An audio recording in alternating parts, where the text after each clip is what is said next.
ქრთამის აღების ბრალდებით დაკავებული სუსის ყოფილი უფროსი გრიგოლ ლილუაშვილი რუსთავის მე-12 პენიტენციურ დაწესებულებაშია შესახლებული. მოსამართლე არსენ კალატოზიშვილმა მას გუშინ აღკვეთი ღონისძიების სახით ორთვიანი პატიმრობა შეუფარდა. პროცესს არ დასწრებია თავად ბრალდებული ადვოკატმა რობერტ გრიგალაშვილმა სხდომაზე ლილუაშვილის წერილი წაიკითხა, რომლის თანახმად ის სასამართლოს პატივისცემას უდასტურებს, თუმცა სანამ საქმის მასალებს არ გაეცნობა, მანამდე პროცესზე ვერ გამოცხადდება. სხდომას მედიის გარდა სულ 10-მდე ადამიანი, ძირითადად ოჯახის წევრები ესწრებოდნენ, თუმცა მალევე პროკურატურის მოთხოვნის საფუძველზე პროცესი დაიხურა. დაცვის მხარე აღკვეთ ღონისძიებაზე მოსამართლის გადაწყვეტილების გასაჩივრებას გეგმავს. რის გამოც პროცესი დაიხურა და ამ ეტაპისათვის არ გახდა საჯარო კონკრეტული პირების სახელები და გვარები, არის ის, რომ გამოძიებას ხელი არ შეეშალოს ამ საქმეში მოიპოვება მათ შორის პირდაპირი ხასიათის მტკიცებულებები, რასაც თქვენ მამხილებელს უწოდებთ. ქრთამის აღების რამოდენიმე ეპიზოდი არის, მათ შორის თაღლითური თვალცენტრების ფაროლობის საკითხი, რაც ბუნებრივია იწვევს ძალიან დიდ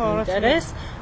ეს არის საკმაოდ კომპლექსური ხასიათის დანაშაული, ამ მიმართულებით გამოძიება აქტიურად მიმდინარეობს. თავად პროკურატურამ დაანონსა იმ პირთა წრე, რომლებიც ამ საქმეში, რომლებიც სახელდებიან და რომლებიც ფიგურირებენ.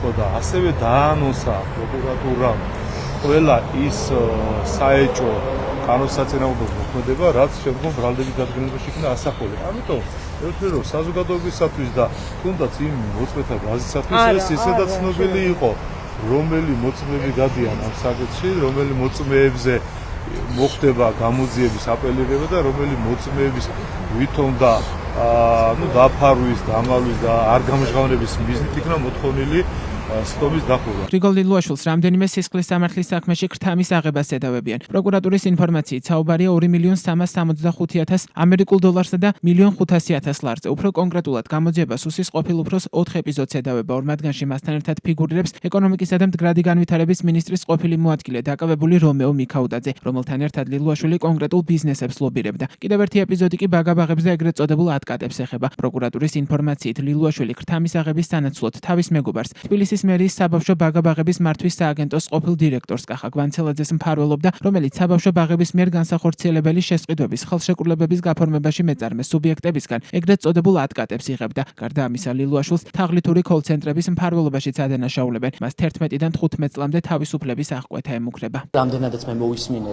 ადვოკატის განცხადება იყო, რომ სანამ საქმეს არ შეისწავლეს, საქმის მასალებს არ გაეცნობა. უბრალოდ როცა გაეცნობა საქმის მასალებს, ხოლმე მაშინ დაესწრება სასამართლოს და გააკეთებს კომენტარებს. კი ბატონო, ერთის მხრივ ადამიანურად თუ პოლიტიკურად თუ რამდენად მძიმე არ უნდა იყოს ეს პროცესი, მეორეს მხრივ ჩვენი ყველას ინტერესია, რომ ეს საქმეები, როდესაც დაიწყება არსებითი განხილვა, სადაც ამის შესაძლებლობა იქნება და სადაც გამოძიებას შეექმნება პრობლემა, იყოს საჯარო, გამოთქვა ყველამ თავისი პოზიციები დაიცვან, მათ შორის პლატონა გრიგოლმა დაიცვას თავისი პოზიცია და საზოგადოებამ ნახოს რეალურად რა მოხდა, რატომ მოხდა, როგორ მოხდა და ვის რა პასუხისმგებლობა აქვს ამა თუ იმ საქმეში. უსაფრთხოების სამსახურის უფროს ადამიანების სიცოცხლე აბარია მის ქვეშ.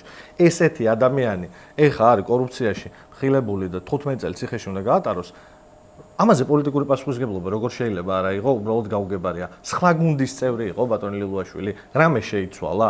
ბატონი კობახიძე სხვა კაცი ხო არ არის? ხო ის კაცია, რომელიც ლილუაშვილი რო გაისტუმრა თანამდებობიდან, თქვა რომ უმციკლოდ და უშეცდომოდ იმსახურა საქართველოს თავის სამსახურშიო. რას ეუბნება ეხა იმ ადამიანებს, რომელიც ლილუაშვილის მმართველობის ქვეშ რამოდენიმე წელი საკუთარ სიცოცხლეს წირავდნენ და თურმე ლილუაშვილი ამ დროს ბაგაბაღების ფულს იპარავდა, ბავშვების ფულს იპარავდა. ამაზე თუ არა იღე პოლიტიკური პასუხისმგებლობა, მაშინ როგორ ესმის ქართულ ოცნებას პოლიტიკური პასუხისმგებლობა, იქნებ მე კი არა საქართველოს მოქალაქეებს განუმარტოს. სუსის ყოფილი უფროსის გრიგოლ ლილუაშვილის წინააღმდეგ მიმდინარე საქმეზე წინა სასამართლოს სხდომა 16 თებერვალს 12 საათზე ჩაინიშნა.